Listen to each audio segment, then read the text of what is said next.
down dirty hoe. Hey, but nah, for real though. And so that's what inspired, like, you know, it was a fun song at the time because that's what I was going. I'm like, yeah, I have fun. I'm hitting it as much as I want. Say it, hey, say it, very freaky girl. Meet her mama, and I'm like, damn. I really met her mom, and it was like, you know, like, hey. No, I really met her mom, and I'm like, damn. Like, you ever meet a bitch mom, and you like, damn, like. You really get that shit. I know what you was doing in the 90s, ho. No, for real. No, for real. Like, you meet a bitch mom, you like. You was at Freak Me. No, for real. You meet a bitch mom, you like, damn, like, oh. And especially when she's like extra nice to you and she treats you like, you feel me, like, y'all. Yeah. You feel like if you was back in them times, I'm talking about she would have went going.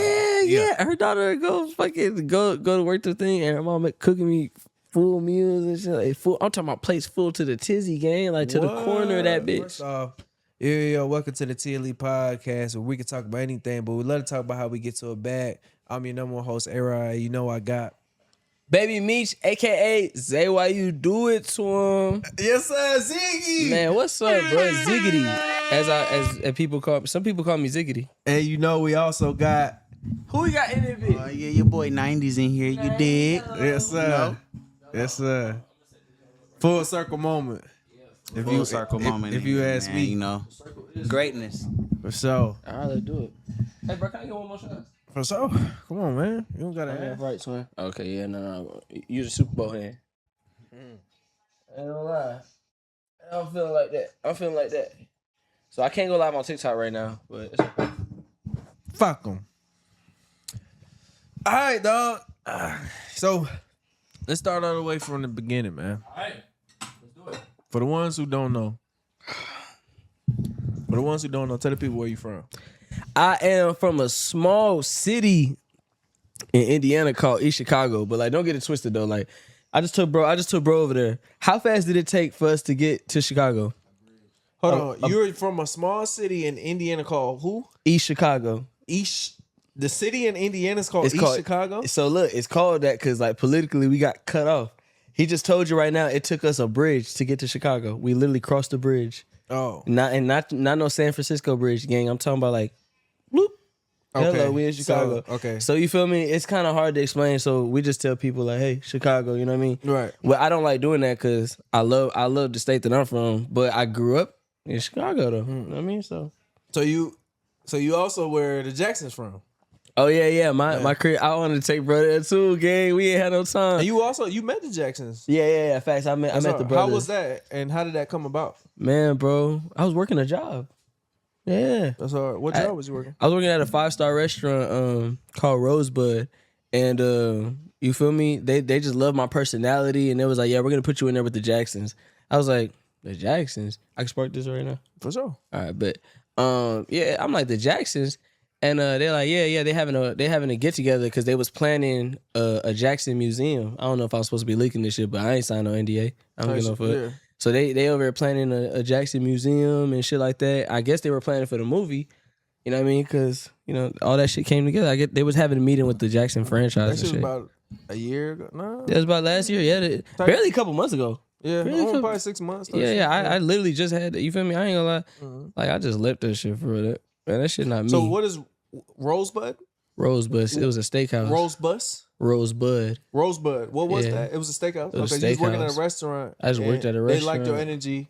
They said the Jackson 5's coming in. Well, not the Jackson 5, but the Jacksons coming in. Yeah, the Jackson brothers was coming to have a meeting and shit. They in town. I was like, yo, you working tonight. We fuck with you. They was like, yeah, we want you in there. You got that star energy. We know you gonna have exactly. It don't matter where I'm at. Like my grandfather, rest in peace to him, he just passed. For sure. My grandfather always said, no matter where you at, just make sure you're the best at what you're doing. It don't matter where you at, you got to be the best. For sure. Feel me? So I mean, yeah, that's how that came about. So I'm from a small city like from Indiana, but it's really Chicago. I let people joke with it because I understand. Like, man, a lot of people want to be from Chicago. It's literally you'll have to come with me so you see how easy it is to get there. No, we gotta do that, bro. We gotta trip to the city. That's nice. But you claiming it. Raised in it's Chicago, nigga. Yeah, Chicago really like Victorious DJ Ferris. Shout out to DJ Ferris, bro. That's a real legend, bro. Yeah. Do you know that? Do you know how old he is? You know Nah. that man's about to be 70? That's insane. That's I a would have legend, never thought gang. that. I just found that out, bro. I don't even know if I'm supposed to... Well, nigga, what year is that born? 70. Yes, I don't know, but Dr. King, right? No? Yeah, no. I don't know, gang. 70 years old? 70 years old. DJ Bye. Ferris? He that tapped in with the youth? He almost, man, bro, DJ Ferris really like, you don't really make your way up without passing through, bro. Not on no gatekeeping shit, but out of respect, bro, you just want to have that DJ Ferris stamp, bro. You know what I mean? And shout out to Taylor Bennett because he definitely got that Major Ferris shout out to stamp. Taylor Bennett. We're gonna get to Taylor Bennett. Right now, let's Can talk. I get that ashtray, brother?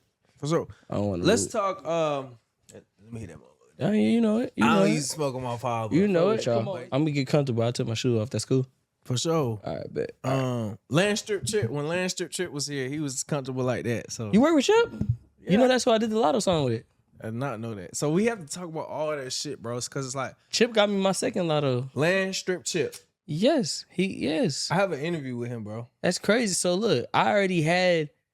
What happened was I had a song on Lotto's album already from a whole nother. Sugar people. Honey Icy? No. It Georgia was Pete? on Wait, hold on. That sounds crazy. Queen of the South. That's the one I was How on. many albums he got out? She got a few, gang. For real? Queen of the South, bro.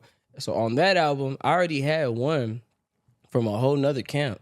And then me and Chip, we kind of just ended up in the same room a few times. We locked in and he hit me. He was like, we got one with Lotto. Oh, what the fuck? And just me and my boy did that shit. So I ended up having two on there from two different relationships I had. So, bro, like, I'm not gonna lie, like, knowing you for how long I've known you and just our relationship and how you are as a person, it's not that, like, I don't believe the accolades you have. It's just never that. But it's just like, it's just like, how the fuck do I know somebody who done work with Chris, and correct me if I'm wrong, but I know I'm probably not. To know somebody who's worked with Caribou, Chris Brown, fuck. I just don't want to say like Young Thug, A Boogie, Boogie, Future. like help me out, Future, like man, bro. it just doesn't Jeremiah. seem like, you know what I'm saying? Like, And then you the type of person like you don't even talk about the shit like casual if it comes up, like if niggas listen to the track and niggas like yeah, who the fuck produces? You, depending on how you feel it, you might say you had a hand in either writing or producing that shit. Like, I'm glad you know. Yeah, it's just like, I don't know. It's just so surreal. Like, it's just crazy, bro. You just a humble nigga, bro. Yeah, man. Humble but cocky, you know what I mean? Cause when I feel like popping my shit, You definitely pop your shit too. You gonna feel that. You But know what I mean? I feel like not to your immediate circle. And though, like, but you wanna know what's so funny? I don't do it to my ego though. I do it when necessary. Bro. I don't never do it to my ego. I don't never do it to feed my ego.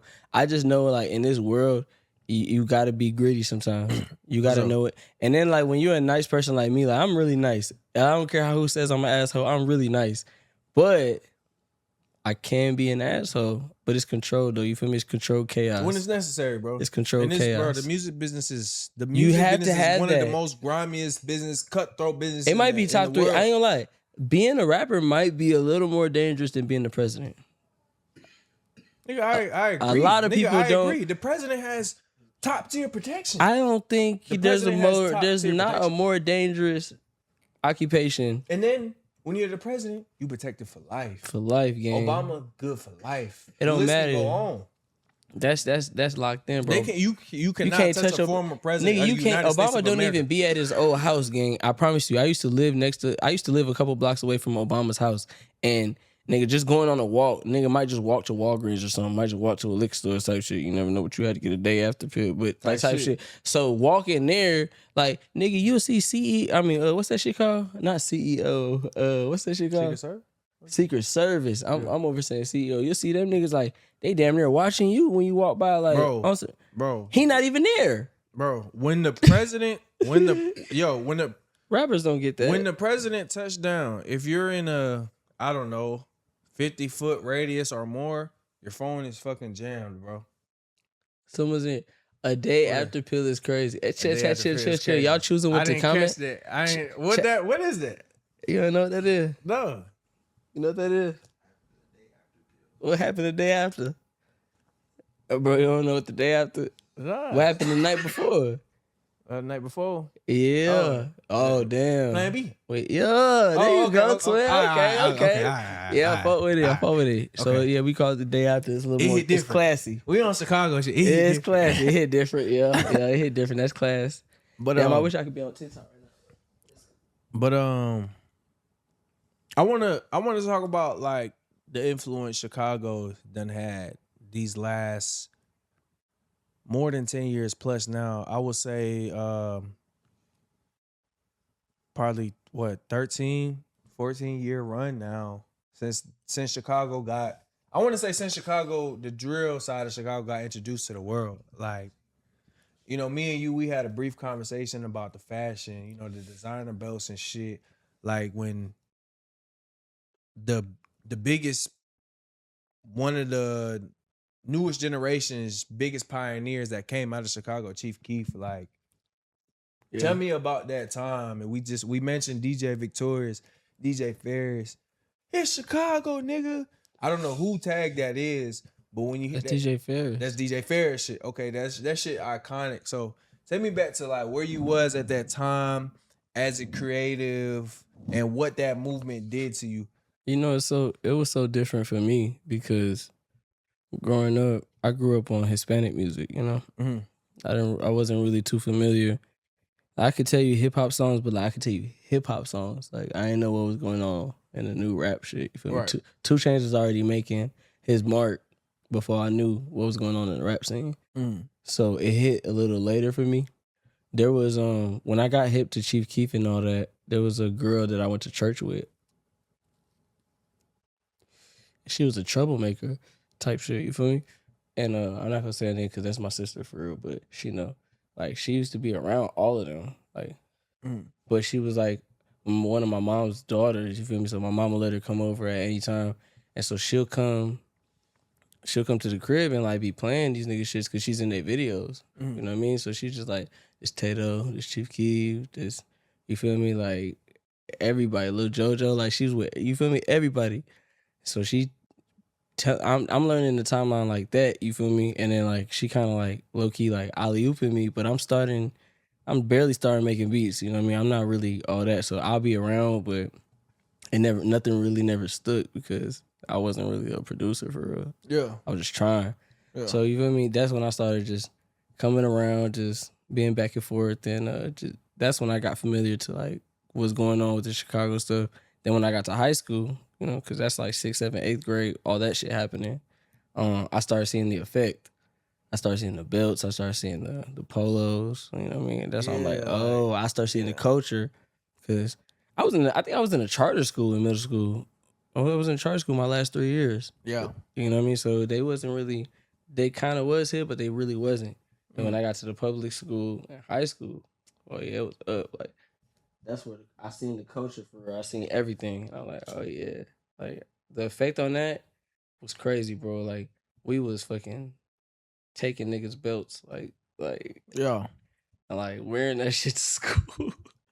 That shit was bad, bro. Like you had to have that belt with the polo type shit. Like, bro, like 2014, like the swag was literally, and this from the Glory Boys, bro. This Chief Soul and them, like, nigga.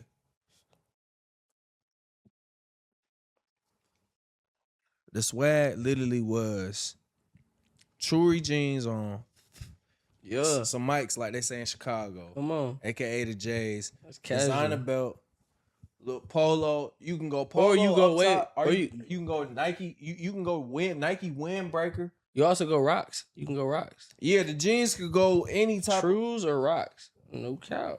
But it was just like the culture was contagious, and I'm listening to this music, and then we literally had students coming down from Chicago, and I'm like, damn, what made you come all the way down here to like the Islands, gang?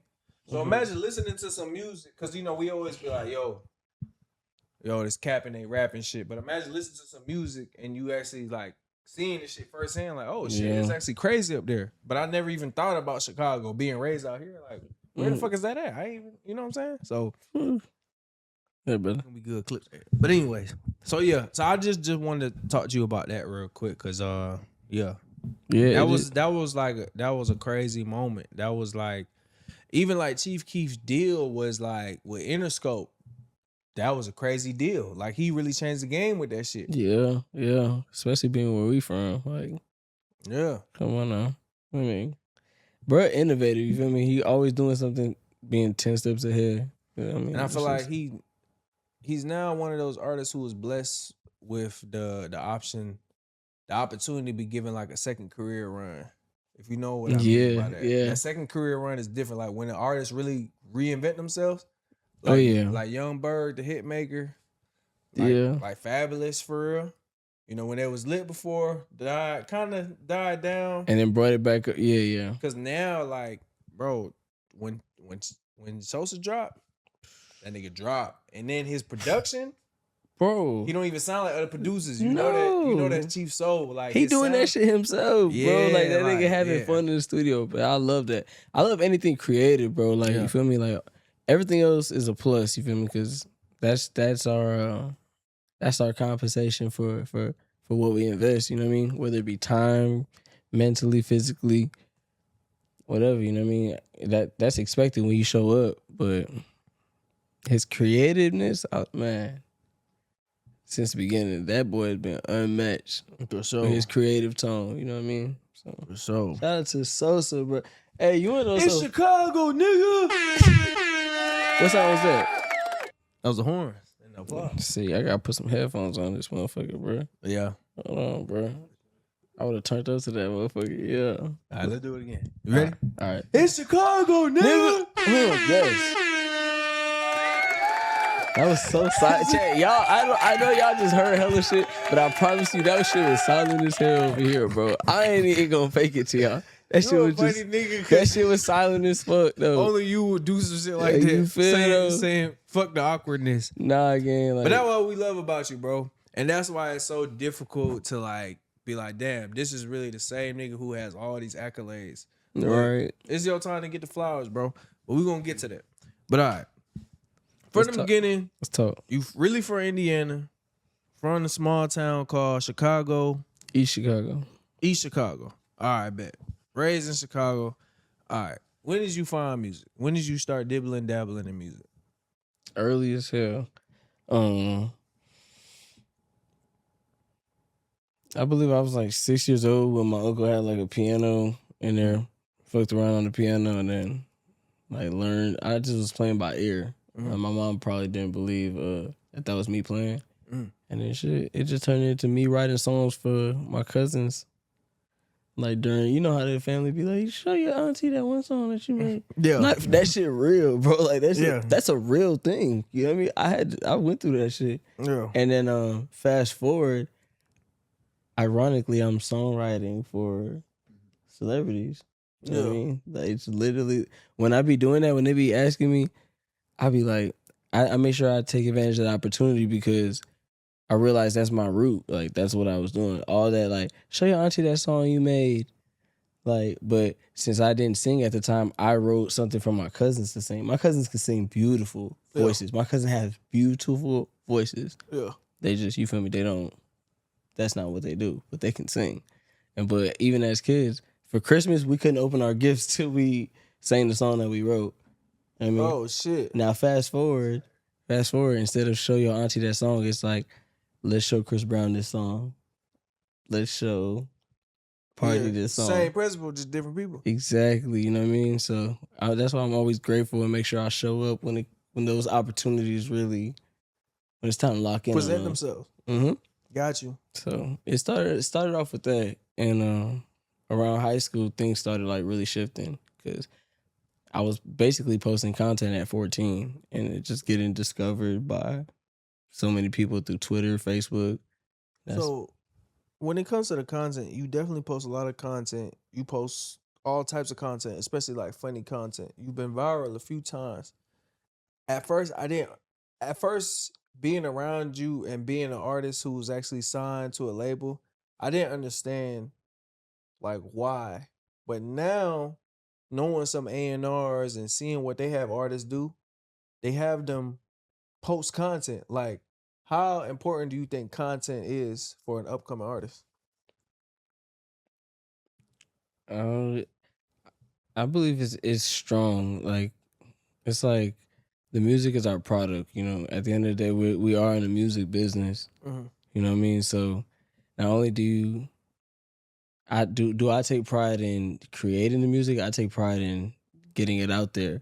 And I really I admire the people that do that so fluently. You know what I mean? Like knowing that these social media outlets are tools. Right. And I see people that take advantage of it on different levels, and even I strive to be greater than what I'm doing, but I understand the principle. You know what I mean? So it's like I believe it's very important as long as you stay consistent, man. Like that's how you can connect with your audience directly. They know who you are directly. So without that, you could just be making music, making good music, but how are they gonna hear it? You know, how is someone gonna believe in you? For sure. You know what I mean? It's hard. You fuck with like people that just take content serious, or do you like artists when they be like mystique, like mysterious and shit like that? Like you personally, like which one catches your attention more? Is it the person that stays in your face more, or is it like the one that like pops out mysterious and you gotta find out and do the digging? That is a good ass question. I mean the content be cool. Like if you take like somebody like Coil Ray, when I'm just going off the people that I follow and what I see on my timeline, I see a lot of Coil Ray. Word. That's a woman. Yeah. That's a good looking woman. So it's like yeah. But when the artist been low key and they do pop out, it be cool, but only certain artists can do that. Them the giants. Right. Only the giants can do that. And sometimes it don't work out in their favor for them too, though. Yeah. So you gotta be, we're in a different age. Yeah. You gotta stay in their face. So I'm gonna say the ones who posting the content. Cause bro, like when you nigga, I don't know if I be on IG so much. Have you ever closed out IG and reopened that motherfucker? Y'all don't think that's weird? It's like you stuck on that bitch. Like, it is. I done closed it out and try to look for something else to do on my phone and went right back in there. It went right there. Yeah, it's like, what the fuck? Man, you don't beat the algorithm. You be trying to hope for a new one. Man, that shit come back the same. So that content is king. It's a new standing day in and age. people's face. You know what I mean? People fuck with you when they see there's consistency. You know? And I feel like creators should take advantage of every opportunity, because when you do that, you create a demand for yourself. Right. You know what I mean? Create a demand for yourself. You can name your price at any day. And you feel me? I just see the bigger picture, so I show up. Yeah. It may be today, it may be tomorrow, maybe next week. I may just be early, but I don't have to get ready when that shit pop off. Right. I'm have already been doing the shit. If you stay ready, you ain't gotta get ready. Come on, for real. People be thinking them cliche things is like really cliche, but I'm starting to learn, dog. the cliche shit be real life. Like, I'm starting to learn like all the shit that the people in the positions that I'm gonna be at, they all say like, bro, your people that you came up with, they not gonna support you. Strangers gonna make you rich. When you successful niggas, they always on time, 10, 20 minutes early before the day.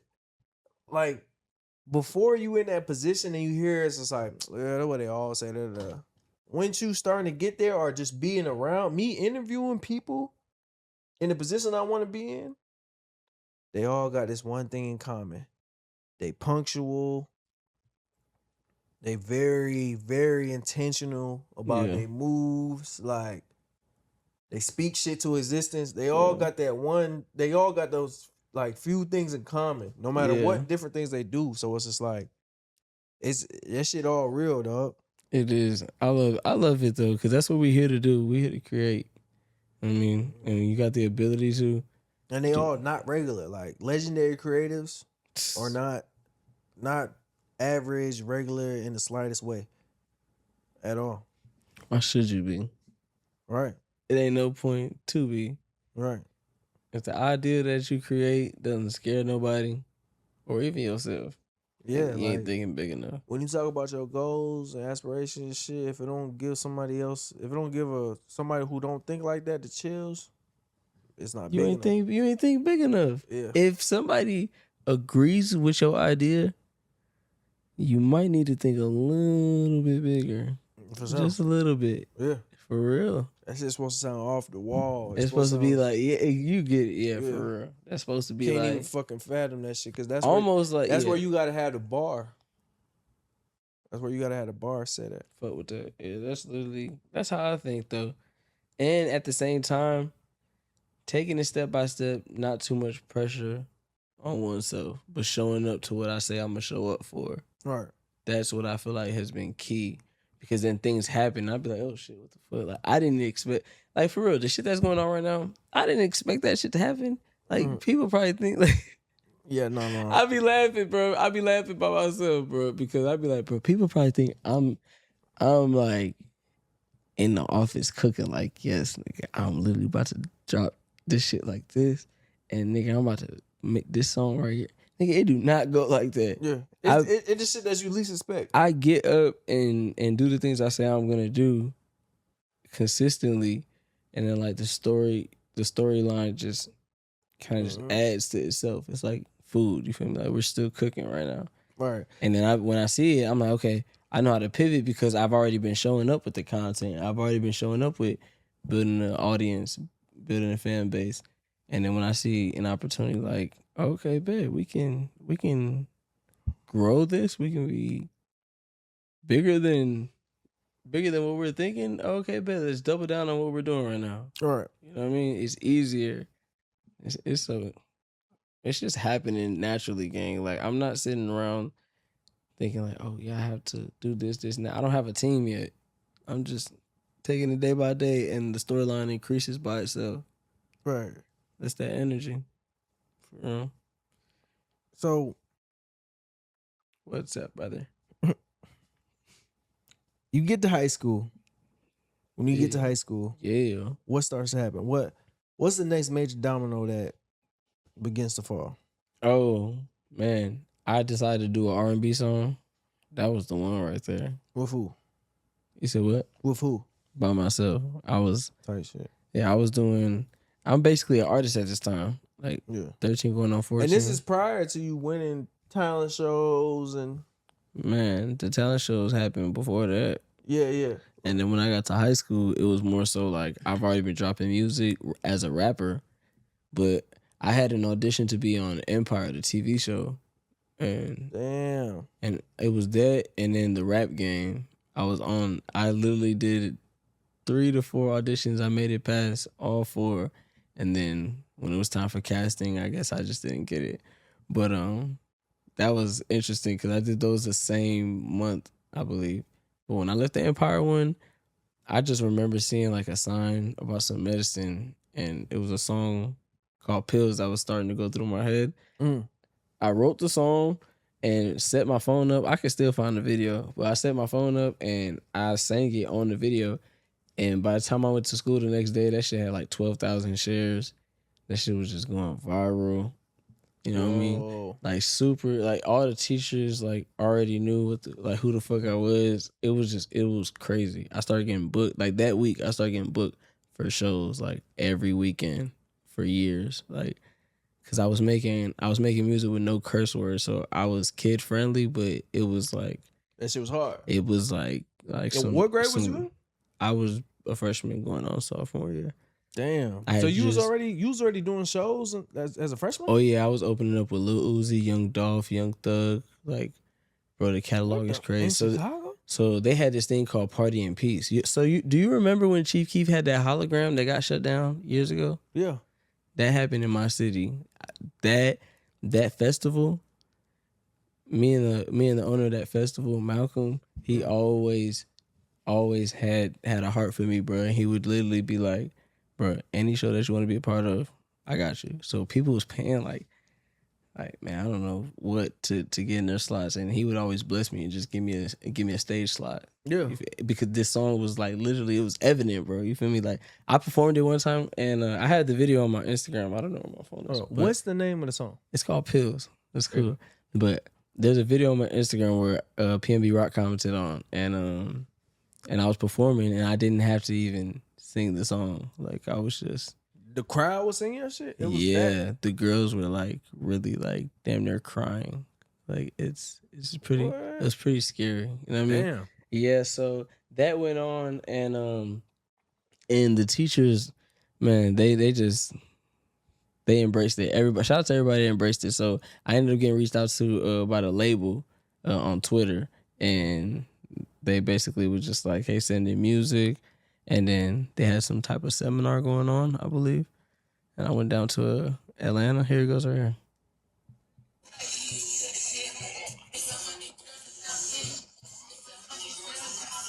That shit was real, bro. PNB, bro. Shout out to PNB Rock. That was my boy. Rest in peace, Rest in PNB peace, Rock, man. That was my real brother, man. But like, yeah. But shit like that was going on, bro. That you feel me? Shows like that, you feel me? Shows like that was going on at a rapid pace, and so the seminar. What type of paper was you getting? Oh, bro, as a kid, mind you, 14, bro, I was getting like $250 over the phone, and then like before I get off stage, another $250, so I was getting $500. And then I was paying my DJ like here and there. Like he was really fucking with me. Like my people was fucking with me. But then like I would just take care of the things that was going on with my homies. Like you feel me? If I had people on stage with me, if anything, bro. If somebody like got me together on a wardrobe, like we split in the money type shit. You feel me? So you was circulating the money with the team and shit. Yeah, we was really putting. Taking care. We was putting this shit together. Like they was taking care of me. Was taking care of and I was, you feel me, like and returning the favor. that's how it's supposed to be. Yeah, because you know what I mean. When I started this shit, like my parents, they took care of us. You know what I mean. But all the extra shit we had to get on our own. Like we got a roof over our head. We gonna eat, but nigga, you want designer shit. You feel me. You want anything of your liking, you got to get that shit yourself. Right. And I respected that, but yeah, shit like that was going on at that age. Pretty cool shit. Got up with the label. You currently have a pending gun case. No, fucking with this. That Vlad TV shit. I don't know about that one. That Vlad TV shit. Hey, I don't know nothing about that one. Ooh, no. That was crazy. No, tight shit. Damn, that was crazy though. Nah, for real though. For real this time. All right. The song going crazy. You performing it. You getting paid for shows. You a freshman in high school. What happens next? That kind of like goes on for like a year and a half. So it's just shows. I keep posting content. And then like the end of my sophomore year, that's when I got reached out to by Winter Circle. And they had like a seminar thing going on where you can like get certain tickets. I don't know if it was tickets, but it was like admissions to do certain things like meet A&Rs or play your songs potentially for artists producing. So at the time I had just started making my own beats, but I only made beats for myself. Right. I mean, I didn't really like making beats for other people. I wasn't comfortable with it. And so, I mean, I wanted to get the artist thing, but since it wasn't available, so many artists had applied for that. I had got the producing one. I was like, fuck it.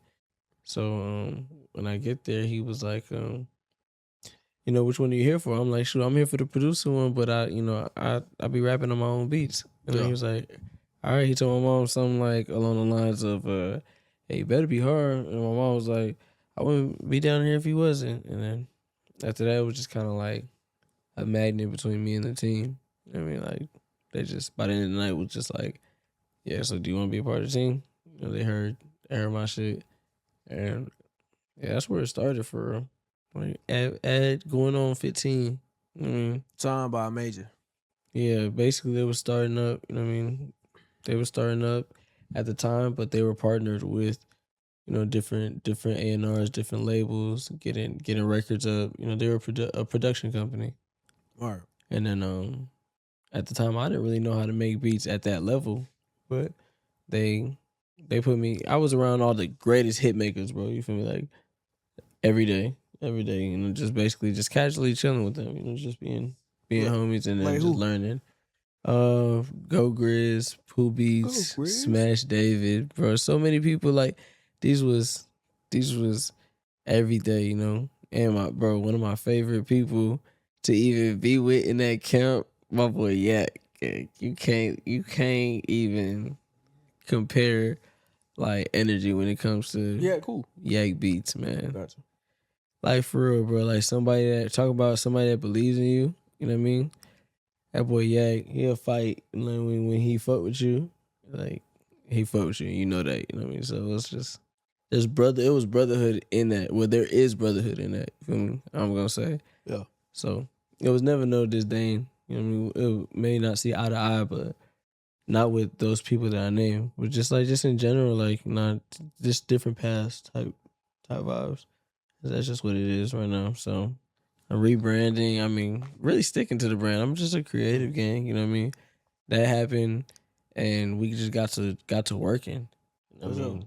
But the first thing that I did have to do was like read books and stuff like that. Read books about what? Like the power of the mind and just how to direct your energy and stuff like that. You feel me? That was like the first thing I remember doing. Just locking in on understanding that 90% of this is gonna be what's going on up here. Mental. Yeah, and then the rest is just you showing up for that shit. Yeah. I mean, Physical. yeah, because it's gonna show in your work. How you do one thing is how you do everything. You know what I mean? So that was one of the first things I had to learn. You know, I got to learn, and it took a minute, man. That shit took a little minute to really get shit going. You know what I mean? Yeah. I don't know if you want me to keep going like this shit sound like No. story time. Like No. You good. Okay. How long did you end up staying with Warner? Warner Circle. Winner Circle. Winner Circle. Still, How long did I you mean, end up staying with Winner Circle, the label? Like all the way up until we kind of just wasn't like doing anything around like 2023, maybe 20. You feel me? I did a music video with and they provided like the props, the cars, you know what I mean, the locations. You know, they show love when I wanted to do that, but like, we didn't do too much after that. Who was that video with? That was my dolo video I did when I first dropped like Richard and My Ops. I just dropped the song and then I remember that. Yeah, It was with the Rose. Yeah, we had the Rolls Royce out there, the Lambo out there. It was fun. Like that was fun. That was a fun time. But Gotcha. And I skipped over this. What was that bag talking about when you signed with Winners? Well, it's two different. Like when I signed with them as management, I don't think it was. I think that was like free or like maybe like 1,000, which I probably had got in some other accumulation or so. But yeah, I think I got the deal with Warner, like that pub deal, like 50,000. Nothing too crazy. You know what I mean? They're just, and I think it was like a homie deal. You know, like Shit. Somebody just alley oop the deal, put some money in their pockets type shit.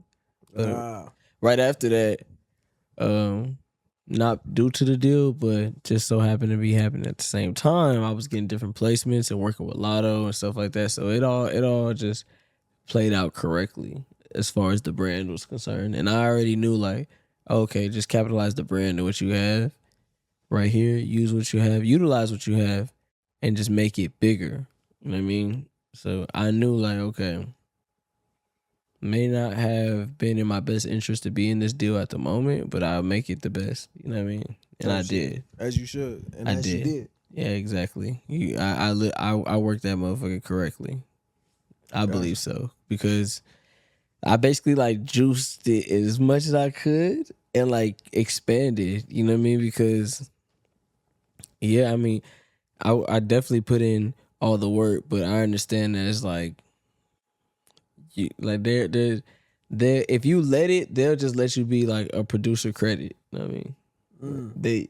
It's up to you to put yourself in people's faces and be like, people's faces and be like, yeah, I did this, you feel me? Yeah, or this is me doing this, you feel me? When I go to the studio, it's like, hey, this is my process. You know, when I'm doing content, it's like, hey, this is what I'm doing today. Right. A lot of people are just staying in the studio, just getting the shit done and like not being in their face. I like being in their face. I mean, I'm a creative. I'm not just a producer. So, yeah. That's hard. I like how you describe yourself as a creative, for sure. Yeah, man. I do, That's, man. that's 100%. That's what we is. Yeah, for sure, man. I do. You know what 100% is? Yeah. Yeah, I man. heard Yeah. The society. I love that shit, man. But yeah, you know, that's how that shit grew. You feel me? So much, bro. Like the first artist that I really got to work with, face to face was Molly Brazy. That's hard. Shouts out to Molly Brazy. Yeah, her last album. That was I worked on that. And that was lovely. After that, really after the label took a liking to me, they pretty much convinced my mother, like, hey man, you know what I mean? Like, let them stay in the studio overnight. My mom was just like, I don't know how I feel about that. He was like, I mean, you just gotta, you know, that's just really the environment it's gonna be. They stay up late creating, You know, she was with it and we cooked up. Well, we was learning and whatnot. And then I mean shit. She started just gaining a trust with them. And you know, as time went by, I was just working. Finally got a little tiny break working with Molly, and then that just established like, okay, when I worked with her, I didn't just do 1, 2, 3 songs. I did like 11 tracks on it. I did the entire album. Damn. Produce, like pen. I don't know if she was the biggest fan of what we ended up doing, because I think it was just not the sound she was going for, but we never like communicated that properly together. You know what I mean? Now I understand that. I didn't understand that at the time. I was just like, I mean, she's doing the records. Like, let's do it. Right, You know what I mean? yeah. If she's doing the records, I think she likes the records, but I'm not understanding that, you know, she's like, oh, I'm doing the record because the label thinks this is.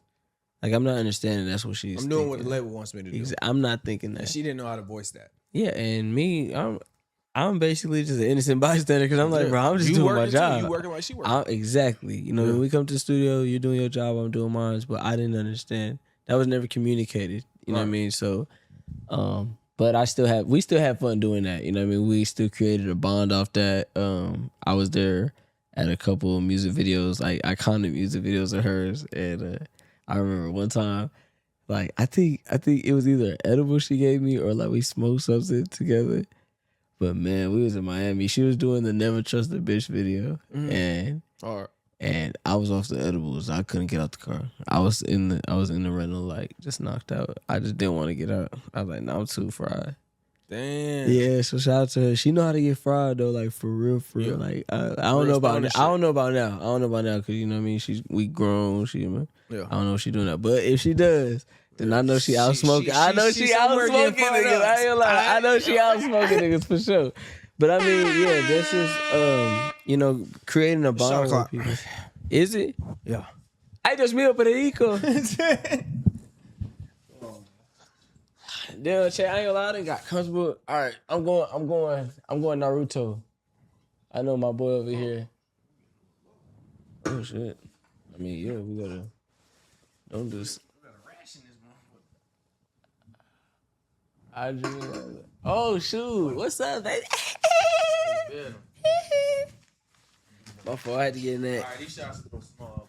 It's alright, bro. I don't need too much. Never too much. Never too much. I don't got no Part 2. No Hugo de Guanabana. You To know Iceman You know what we had earlier? and Ziggy. You know what we had earlier? Who? You know what soursop is? Yeah, it's good for you. Yeah. So we earlier. Y'all got that shit? His brother has a soursop shop. Oh, It's called shit. Holistic Sea Moss. Hey, shout out Holistic Sea For real? Moss. Yeah, bro, the number one soursop Nah, I need shop that in shit. Atlanta. How much? Man, bro, gang. He got different. Okay, all right. He got a make. I'm gonna be in touch. I need that. Man, shit. what? Guess what? Huh? Guess what we had? Oh, we had shit. some. We can cut this part out, but he personally made us soursop and rum slushy, and it was beautiful. Yeah. But look, that's where we was at when me and you talked earlier. It only took me 15 minutes to get here from there. No, not even 12. It was 12. Okay. 12 So minutes. it's The right shop- there. Yeah, he has an open shop chat. Hey, look, Look up Holistic Sea Moss Gel, the #1 sea moss plug in Atlanta. And please take the rest of that I'm shot. on that. I don't know why I've been doing that lately, but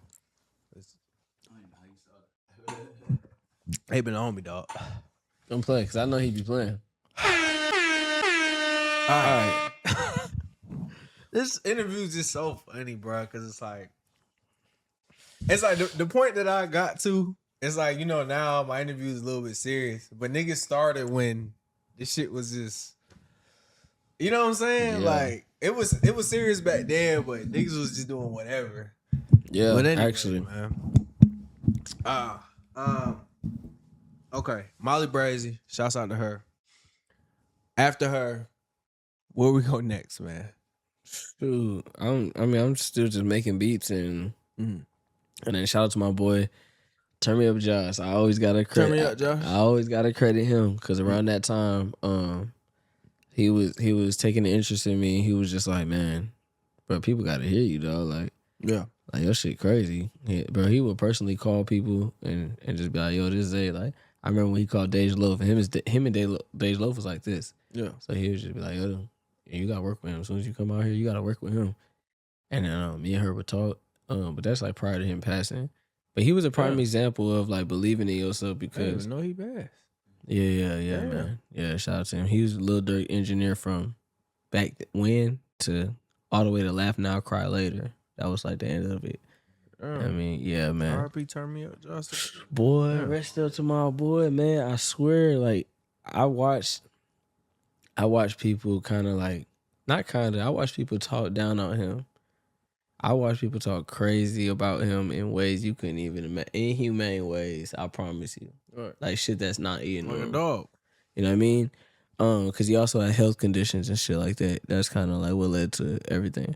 And from even working with Dirt, bro, like people didn't believe in that. Even the labels, certain people that we was working with didn't believe in that shit. And I remember one day he showed me, because when I started getting money, I was very young, under 18. So he was already traveling with Dirt. And he like, shit, I couldn't get an apartment in my name. And he was like, shit, go ahead, get this apartment and just pay me type shit. You feel me? I was like, he just gave me access to the portal. I just paid my rent type shit. So that's how I got my first apartment. You know what I mean? So I was in Atlanta. I'm cooling. I ain't have a car, but I had an apartment type shit. And not Uber type shit. But when he came in town and wasn't traveling with Dirk, he'll come to the apartment type shit and just crash there type shit. I remember one time he was like, hey Zay, check this out. Showed me his laptop where the iMessages popped up, and somebody was like, hey, can you put your tag on this beat right here and play it for Dirk? I was reading it, I'm just like, okay. He was like same motherfuckers that was telling me like stop focusing on Dirk, like he not gonna be, he not on shit. Like y'all need to focus on this, y'all need to do that, you need to do this. It's like, there's the same motherfuckers that's like asking me, hey, can you put your name on this motherfucker and play it? Yeah. You know what I mean? Like, put your tag on this motherfucker, play it for Dirk. You know what I mean? So he was showing me like, you gotta believe in yourself. For sure. Man. And I remember him telling the label like, hey, cause I used to get home from the studio 10 in the morning and then go right back like 12, 1 o'clock. And I would only go, I could have stayed there, but I would only go to the studio because, I would only go home from the studio because I had an apartment and I just wanted to lay in my bed, you know? I'd never had time to do that. I would sleep in the studio, you know what I mean? Like, I never had the time, the chance to do that. So when I finally got those little 2 hours, I knew I had to be back in 2 hours, but I just wanted to sleep in my bed for them 2 hours. You know what I mean? Just to feel my fucking house, you know what I mean? For 2 hours. And then I would go back. But when he seen that, he like, I remember him calling the label like, y'all gotta stop doing that, bro. Like, hell no. Basically, his whole point was like, that's how he got to where he was, you know what I mean? And it's like he like, Zay, I could do whatever the fuck I want right now. Like, I could hop on the PJ, I can buy this, I can do that, I can do literally anything. He said, but I can't right now because it's just how he was physically, just running himself down. So it was like, when he did that to the label. What do you mean physically? Like, he was sick, just basically off of, how he was, how he was moving for real. Yeah. You know what I mean? And he didn't prioritize that early on. And like he would always express that, and he would see how the label would be like, well, hey, you got to be here at this time, or studio not open today. Yeah. But knowing damn well you in that bitch till 8, 9 in the morning, but you got to be there at 12, cause motherfucker, you ain't got the key. You know what I mean? Somebody else got the key. They got to open the door for you. They got shit to do. That's the only time you gonna get in that bitch. Right. So even if you get in there and sleep for a little bit, you know what I mean? How much sleep you gonna get when the next motherfucker come in and now it's time to work? You know what I mean? You ain't gonna get no sleep. So shit like that was going on. So, but when he did that though, I had to stand on that when he passed, because he passed shortly after. So that's what started that whole like being independent. Like he was like, y'all gonna stop doing that. Y'all, matter of fact, y'all gotta call me if y'all want that nigga to come up there type shit. Yeah. You know what I mean? So shit like that was going on. Me and him was getting closer, nigga. Like so close that nigga. I was the only person who knew he was in the hospital like the last 2 days before he passed. Like, I didn't know that. I thought everybody knew. So when motherfuckers called me, I'm like, they're like, so you knew he was in there? I'm like, yeah. He's like, what the fuck? Why didn't you say nothing? He's like, man, his mom didn't even know he was in that motherfucker. Like, what? I thought everybody knew. Yeah. I mean, I was just talking to him like, that's how much we talk. Like, that's my dog. But yeah, that right there kickstarted the whole independent, like knowing that like, nigga, you can really speak this shit. You do speak this shit, not can, because honestly, we're always speaking shit.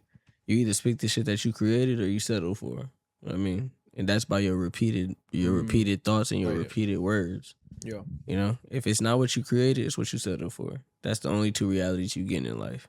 You know what I mean? Some people is like on passive mode, some people is creating. Sometimes you accidentally slip into the other side. You catch yourself like, oh damn, I'm tripping. Like, what the fuck? I'm doing a routine. That's when you in passive mode. But it's like to stay on top of that, and I seen him do that consistently. I knew it was possible. I knew that shit was possible, and I should apply that shit to myself. And you know what I mean? I'm still working on it. I'm not the greatest at it, but I believe that I do get better because I show up, I keep my word, and when I say I'm gonna do something, I do. When I don't, I won't. You know what I mean? Like that shit. You feel me? And that's what Josh was about. He literally stressed keeping your word to people, paying your debt. That's it. That's all he stressed. And he was a really rich, wealthy man, but he didn't prioritize certain things. I mean, that was really as well. Hey, for real, man. Hey, for real, dog. So, I mean, that right there started a whole new, you feel me? He would literally like go through my beats, make a folder, and then like would call me and be like, this would set it off. Like he was like, look at the baby story.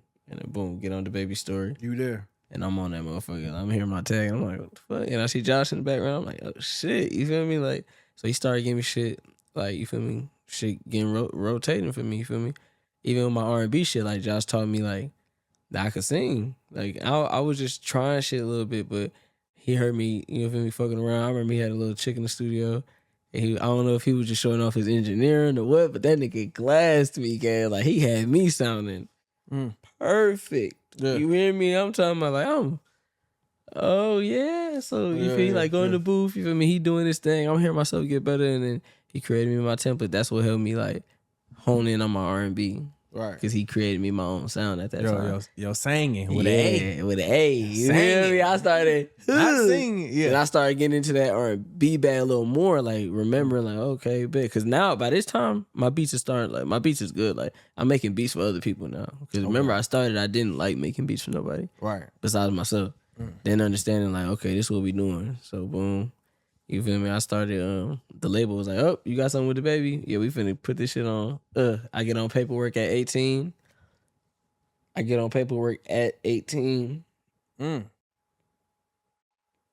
I love that part of the story because it's like, in my head, then we could have been legal trouble.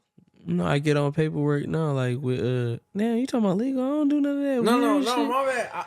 I get signed on paper. Okay, all right. Everything, mind you, everything before that was verbal and handshakes. Nah, we don't do that. We ain't on that. Everything prior to that was verbal and handshakes. Okay, the winner circle, all that. Yeah, everything was verbal and handshakes. Now, at 18, who's on paper professional? Who's this with? Winner circle and it starts with winner circle, but mama don't gotta be there no more. You 18. You a man now. Yeah. Huh. Yeah. Oh, I'm a part of the team. You part of the team. Yeah. You Come on, don't yeah. care what the numbers is. You one of You us. signing. You one of us now. 365. Nah. But you one of us now. You know what I mean? You kicking it. You know what I mean? But me, like, I remember sending this shit to my OG, and I'm like, Mom, I was like, honestly, I don't know what this shit's saying. You know what I mean? And she said it to a lawyer that we had in the family. I remember my mom calling back. She was just like, honestly, you're just gonna have to take one for the team. For real. She's like, I don't know. She's like, we don't know, but go ahead. I'm not saying that it was bad or good. I don't want to say nothing at all because I don't really care to feed into none of that. You know what I mean? Like, I don't think it's nothing bad going on. I'm living a great life, don't you think? Like, we're chilling. I'm alive. I can create more. That's what's important to me. I don't give a fuck what I went through. That's like being hung up over a heartbreak with a girl. You know what I mean? How dare you? Because you don't even give yourself space to live anymore. You know what I mean? When we love, that's when we thrive, bro. I mean, whether I love myself or somebody else, that's when I create the best. You know what I mean? Or equally. So it's like, I don't know. I don't get too hung up on like the bad shit that happened, but it was mentally challenging here and there. You know what I mean? Like, for real. But I knew what I wanted, so that shit not really, that don't mean nothing for real. Like, going through anything. Nice shit. All right. So you official now. At that point, No mammy, no pappy at the table. yeah, I'm 18, man. Like, hey, go ahead and do that. I start working a little bit more, and then fast forward a little bit. Next domino that falls. Because I'm working in different camps at this time, linking with different writers, linking with different producers. Now I'm knowing the importance of just collaborating with different creators. Are you doing more producing or songwriting? Both at the same time. Okay. Hey, yeah, the way my manager at the time was putting it was like, bro, like you're gonna be huge if you do everything by yourself. You know what I mean? So I got so used to creating by myself. You know what I mean? That's just what it was. So when I get in these rooms, going to these writing camps, that was my attempt to be on certain albums. You know what I mean? Sometimes, like, I remember going to the City Girls camp. That was big for me because I met a lot of people that are now my brothers. Yeah, I locked in with people. Wait, hold on. Explain what a writing camp is for the people who don't know. Oh, a writing camp is basically like I'm gonna call it an event for layman terms. It's basically an event where a whole bunch of writers and producers come in, and the producers either make the beats or they play the beats, and the writers in there come up with ideas with the producers. You know what I mean, in hopes of getting on such and such album. So it's a fucking free for all. Yeah, facts. Yeah. So the label, like, in a sense, we it was a City Girls one, and man, what's the City Girl? I don't understand how. Oh yeah, I don't know how it became two different writing camps, but it did though, and I was a part of both. It was like a QC, then it turned into a CMG. I don't know how I was part of both, but I ended up being. I think just being there ended like that's what I'm saying. You network with people, you end up in both. You know what I mean? Like a nigga be like, man, this nigga hard. What the fuck? Like, hey nigga, we working on City Girls over here. You wanna come to the different? We in Studio C, nigga. You more than welcome. As soon as you walk in, hey, this nigga hard. But you know what I mean? That's how you just end up in different rooms. Like niggas just seeing what you on and vouching for you. You feel me? So, I remember being just working that. Time go by, I end up just hearing that Chris Brown about to damn near use my record. But at the time, it was like Chris Brown and Justin Bieber. What the fuck? That was crazy. That was 2020. You know what I mean? Because I fast forward like 2 years. That's just working and networking. Them 2 years of working and networking. Snippets come out here and there. It's like, that's cool. But 2020 come and Chris Brown about to, drop. And I'm like, what you mean Chris Brown and Justin Bieber? They play that shit over the phone. I'm like, I mean, how the fuck y'all even get this beat? They like, I never sent this beat out. This is not even a beat that I would send out, let alone Chris Brown. Like, I was at a QC session with with some artists of QC's, and shout out to my boy Def Beats. He had me there, and I made that beat live in front of them. And she just wasn't feeling the beat. And I'm like, all right. So I finished the beat out in the lobby, and he was playing beats, and they got it going. That was that beat. I don't know how the fuck Chris Brown got it.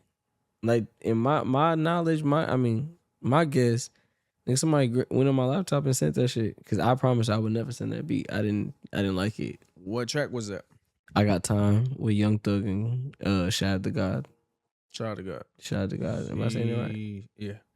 Okay, yeah. But What the fuck? yeah, that happened out of nowhere, and that kind of like kickstarted a whole domino of shit. Like that's when everything started just going. Like what?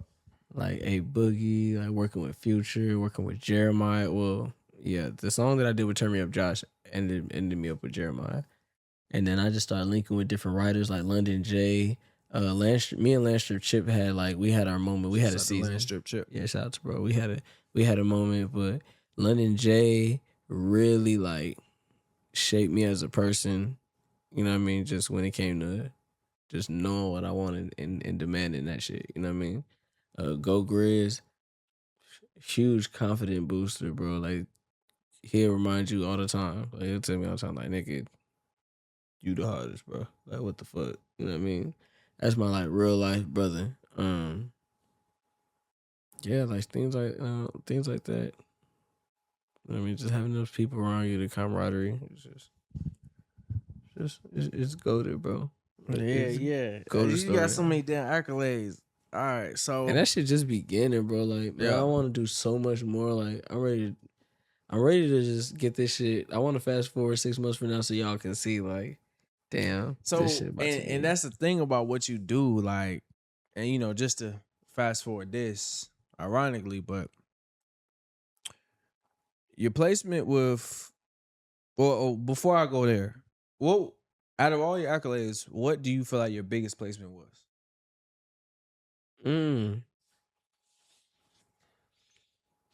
I don't think it came out yet.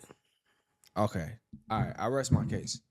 So it's like, fast forward to your placement with Taylor Bennett, you made that shit what 3 years ago? Man, no, like, More? I made that 5 years ago. All right, that's insane. I made that in 2021. 2021. Where were you at, and what type of space were you in when you made your hook and verse for the Taylor Bennett record, Sex Fiend? Bro, I was in a bad space mentally. Like, for real. Like, I had just moved to Texas. I was planning on getting I was dating this girl for like almost, man, for years at that time. Mm-hmm. And I was planning on getting a crib with her. And first went in, we was at her and her people's cribs because her mom was just like, you need to just come down here. You guys need to work your relationship, XYZ. So we did. And, you know, I started getting the crib shit together. And I remember one day she went to go work at some type of poker game. You feel me? She worked a poker game, and I was sitting in the room, and I just decided to make that beat. You know what I mean? I just made it just off impulse. Sex Fiend. Yeah, I made it, and then I recorded it right there in the closet. Like I went inside there for the little space to be confined, and then I just sang that, and I remember. I really made it because like Shawty was like that's exactly what was going on. Like Shawty was like, You felt she was a sex fiend? yes, and that was the down for our relationship. I caught her getting cracked on Snapchat. Whoa. Yeah, Snapchat DMs? Snapchat My Eyes Only. Huh? You don't know about My Eyes Only? Nah.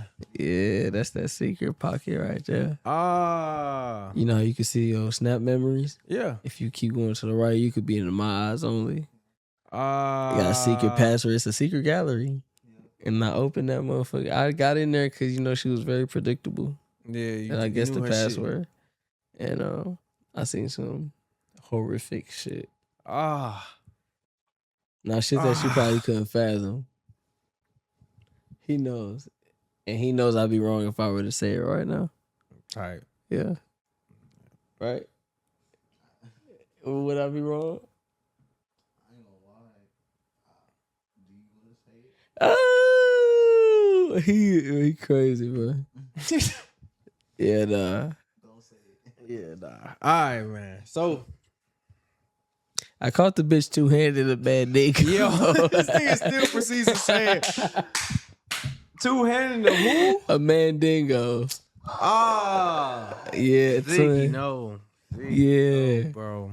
That's not cool, bro. I caught the bitch two-handed mandingo on Snapchat. And that inspired She- sex for me. I mean, she was already one, but that just solidified. Like, damn, bitch. You see this? I already and you go in told the you. I already closet- told you that she was. No, I didn't know. I didn't make the song because of that. Nigga. Oh, sorry. You asked me, well, she a sex me. I said, you know what? I think she would, and that was the downfall of our relationship as well. Okay, all right. I already was thinking like, damn, like this bitch always. Okay, like, you was already fucking- in the- This bitch always like fuck. And me personally, like I fuck with that shit, but like at some point, like. Nah, there's a limit. Like, hey, look now, I'm a spiritual person, bro. I can see energy, I can feel energy. I'm like, all right, okay, a little too much, you know? Right. A little too much going, too much dip on your chip, bitch. I don't know, you know what I mean? You know when you know. You feel me? Free. I'm talking about, hey, dog. Yeah. Hey, look, low down dirty hope. Hey, but nah, for real though. And so that's what inspired, like, you know, it was a fun song at the time because that's what I was going. I'm like, yeah, I have fun. I'm hitting it all as much as I want. Say it, hey, say it, very freaky girl. Meet her mama, and I'm like, damn.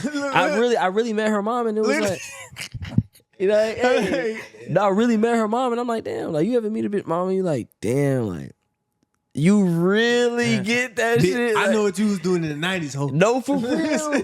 No, for real. Like, you meet a bitch mom, you like, You was at Freak Me. no, for real. You meet a bitch mom, you like, damn, like, oh, and especially when she's like extra nice to you and she treats you like, you feel me, like y'all. Yeah. You feel like if you was back in them times, I'm talking she about would've went going. yeah. Her daughter go fucking go to work the thing, and her mom cooking me full meals and shit. Like full. I'm talking about plates full to the tizzy gang, like to the corner of that bitch, to the corner of that hoe. Whoa. Eating full for the day. You hear me? I had a full plate before I made that song. And she's a very freaky girl.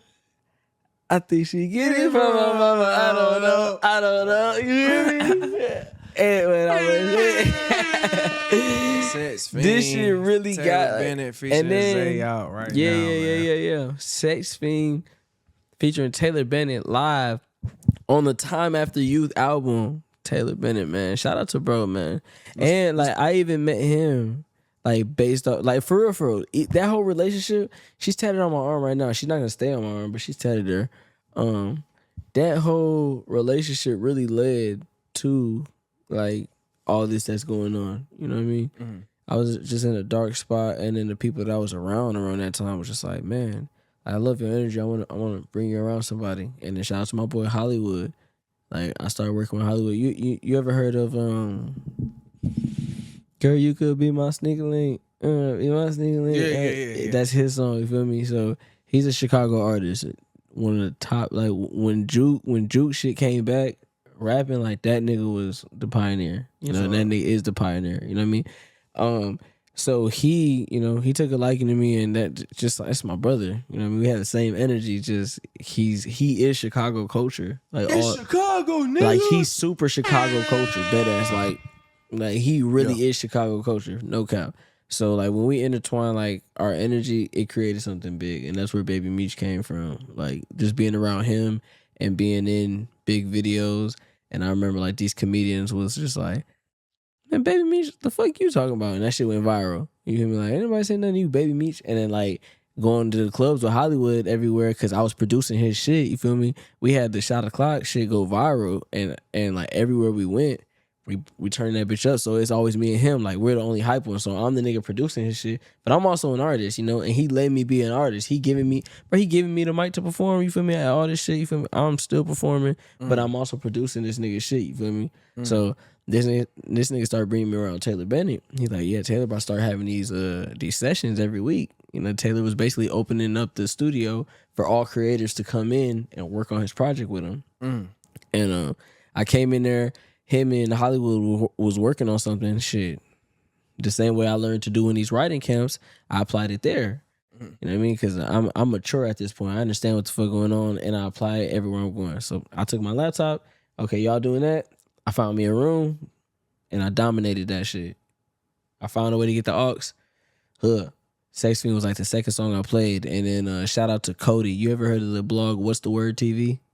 Chicago blog, man. One of the damn near top 3, not 3. You know what I mean? You know what I mean? What's the Word TV? You gotta look that up. I'm gonna send you that shit. But shout out to Cody over there. And he heard my shit and he dragged Taylor out the other studio to come. And I just played it because I just was like trying to just get the vibes going. And Sex Fiend was like one of the first songs I played. And they don't want to hear nothing else. They want to hear that right there. They asked me straight up that same day, was like, "Are you signed to somebody? You under somebody?" I was like, currently no, but I was like, honestly, I got label trauma, bro. I don't want to be with nobody right now. Like, just straight up what I told him. He's like, okay, bet. He called Taylor, told him to come in. Taylor hear that shit. He's like, "That fire, bro. I want to put For it the ones who don't know, Taylor Bennett is Chance the Rapper's brother and also Chance the Rapper's manager. Yes, sir. Yes, sir. Hey, y'all better know that shit.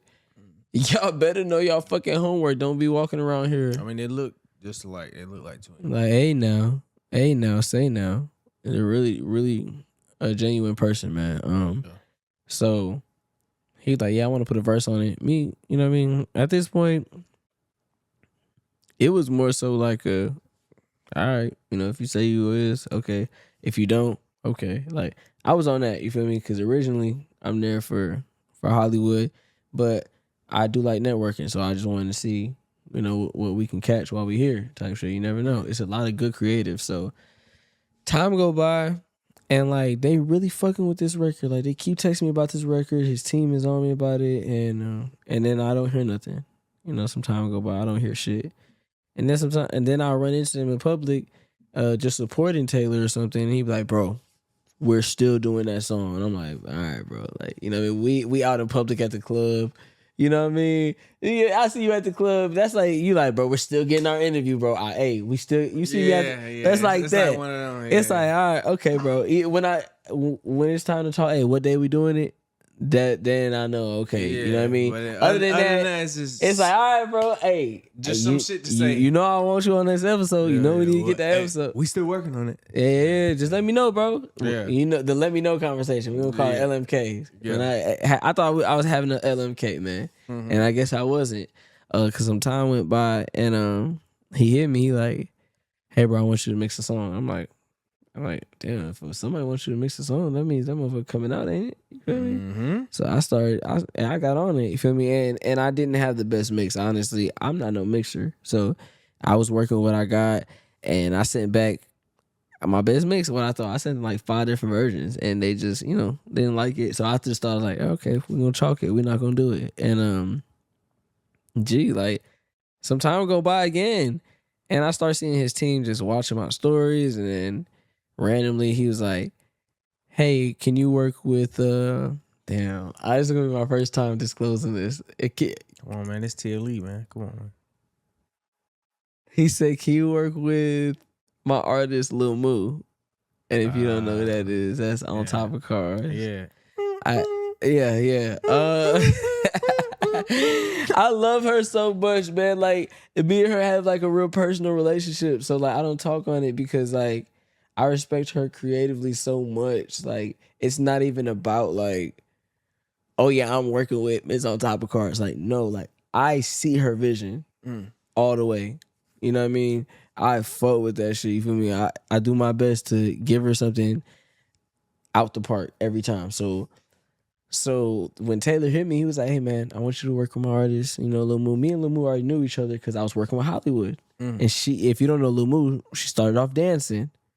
That's her thing. That's why she dances so good. She's amazing. She is elite A1 dancer. So she was making the choreo for the song that I produced for Hollywood. That's how we met. I remember her telling me she wanted to get into producing, and then she just jumped in, you know what I mean, head first into the artist shit and knocked it out the park.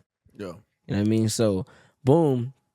So she already knew me from there. And then when Taylor was like, "Yeah, I want you to work with Lil Moo," he puts this in a group chat, and she tells me the type of beat she wants. I take a week or a week and a half to cook up like 9 beats, you know what I mean? Some bangers, you know what I mean? And they finally hit back like, "Hey, what's up with the beats?" You know? I'm like, all right, bet. So I give the folder. she damn near did every last one of them motherfuckers. You know what I mean? And so I knew that, you feel me? That was a part of my brand of keeping my word. And I keep my word when I say I'm gonna do something like, hey, we're doing it like this, or hey, give me a week for this. That's what we're doing. You know what I mean? That's just what it is. And I feel like that's gotten me further in this career more than anything, more than talent. You know what I mean? Like keeping your word and showing up, that gets you further because you're the first person on someone's mind when it's time to rely. Hey, man, hey, you know somebody that can write me a song for Beyonce? I'm working on her next album. And you think like, man, I know Zay could sing you a song right now. You know what I mean? Like that. That's how you stay on someone's mind. Not being like, all right, bro, yeah, just let me know.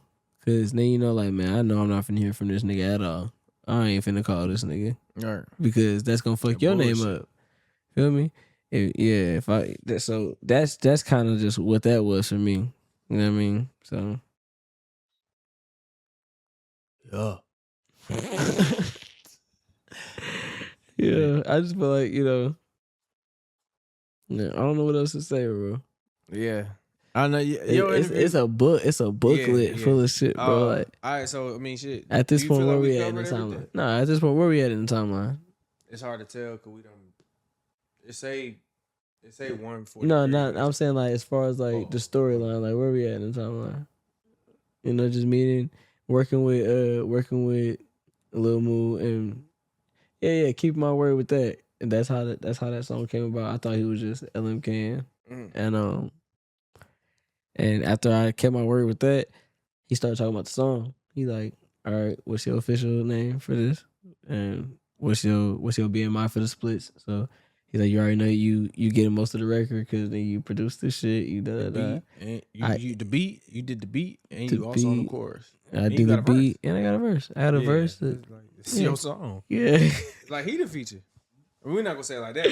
Yeah, funny as fuck. No. I'm only laughing. It's the second time I heard that shit, bro. Like, I was like, yeah, I mean, in essence though, but that's just how we collab, you know. Yeah. And you want to know a funny story? Yeah. And actually, yeah, I want to share this clip right here. Then we're gonna roll up.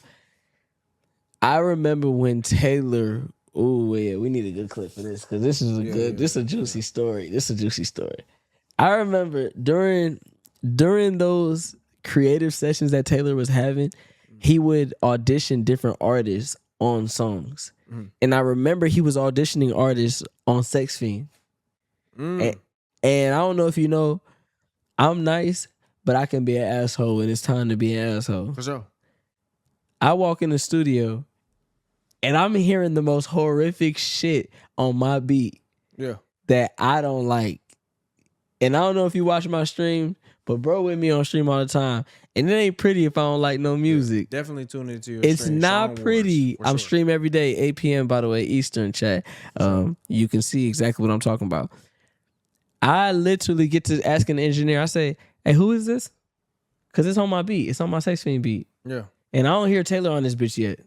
Yeah. That's the big problem because it's like, wait a minute. Shit. You asked for the song to do what?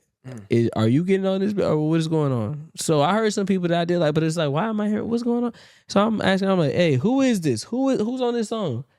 And bro like, oh, it's me. I'm like, I don't know about going this route. He doing some whole other shit. You feel me? That just wasn't the vibe, the pocket. And so Taylor kind of walked in mid me doing that. He went to the side. He was like, hey man, you know how I do my sessions? I just pretty much like audition different creatives and just stuff like that. You know, just. And he's like, I understand this is, you know, you produce this and whatnot. He's like, just be patient with me. That's just the process. I was like, okay, I appreciate it, bro. I just didn't know. I didn't understand.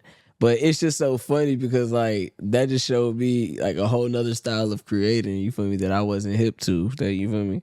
But I was definitely being an asshole. Like, hey, nah, we not doing this. We ain't doing this bullshit. Not on my song. Yeah, because not on my watch. I could just drop this motherfucker right now, and you know what I mean. But Taylor made that motherfucker like he opened a different side that I never would have saw in this motherfucker. You know what I mean? And now we have so many big plans. It's one of the singles on the album. Damn near the best song on the album.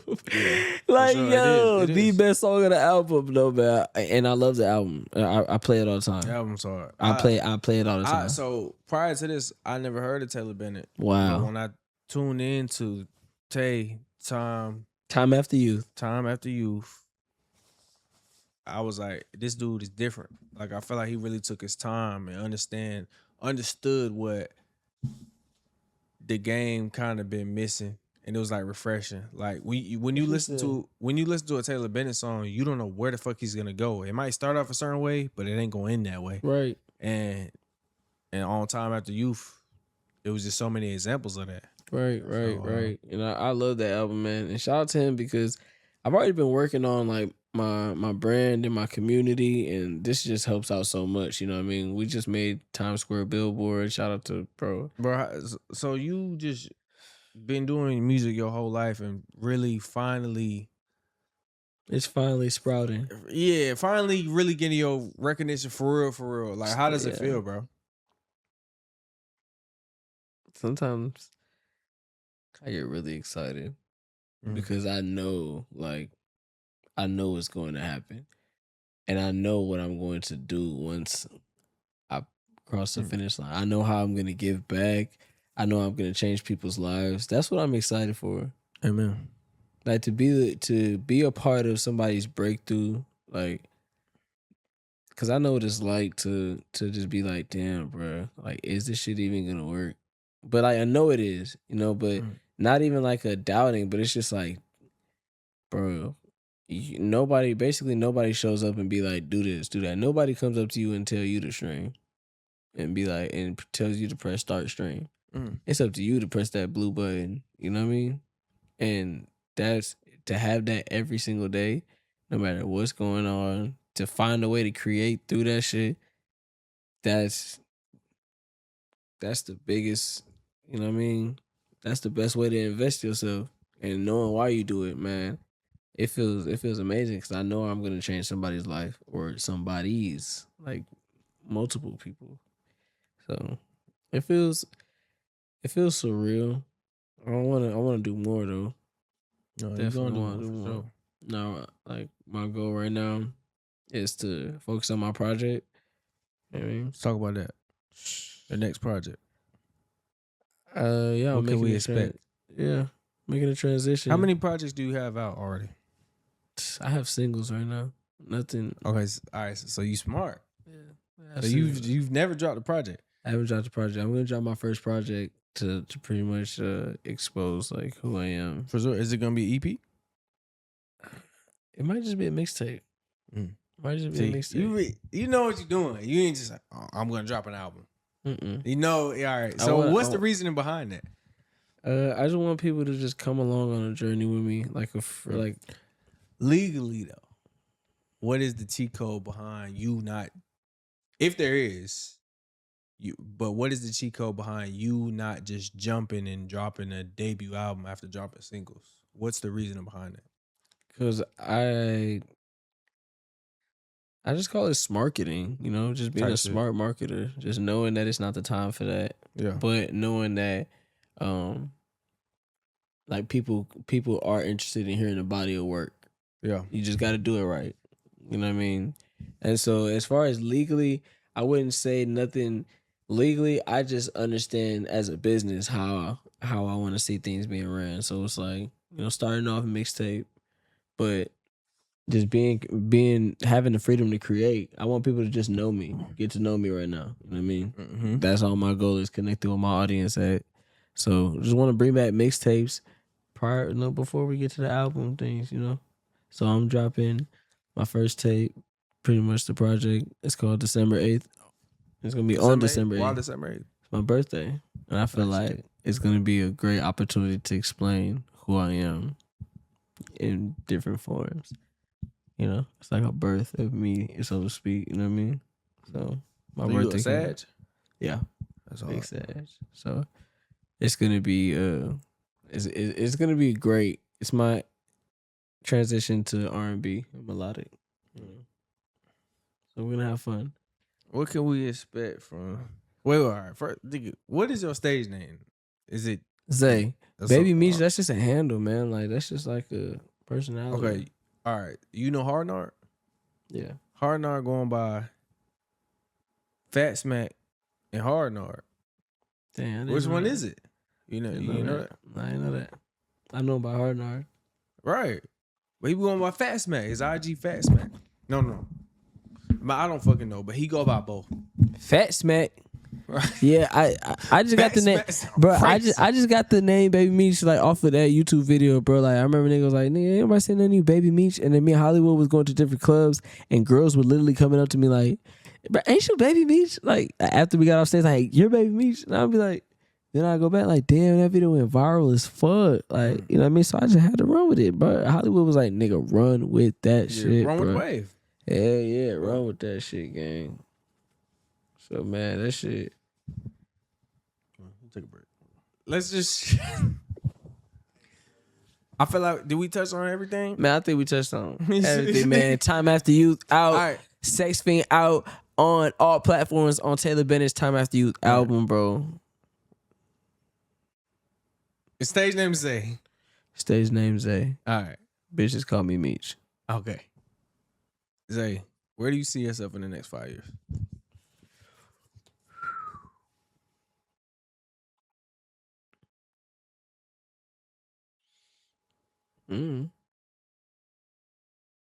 Tight shit. Yeah, eating some American deli, probably get massaged by some thick shit. You feel me? Yeah. You know what I mean? Just took her shopping type shit. Like, Yeah. probably like, you feel me? Probably like, I don't know, like probably looking at my bank account, thinking about who I'm gonna bless today. Tight. Eating some good omelets. Probably like Turkey snippy. with some like diced tomatoes on the omelet with like an espresso martini. Yeah. Maybe just an espresso, no hold the liquor type shit. Yeah. You know what I mean? Your stomach gonna sound like Tim's in the jar, nigga. Probably wearing my robe. Maybe playing some Larry June in the morning. Yeah. Then figuring out how to double what we just did, whatever we did. Yeah. Fucking with it. Yeah. Man, I'm proud of you, brother. Yeah, proud of you too, man. Appreciate that. You've been able to make that beard like a brand now, man. All right. Hey, mid-90s got some shit dropping as well, though. Let's talk about that real quick. No, I gotta pee. That's all I gotta say. All right, bet. Yeah, mid-90s finna drop. Butter. We finna get on stream too, by the way. Hey, man, if this food ever get here, nigga. Is this food ever gonna get here? I'm about to go look for that shit. I don't know what, bro.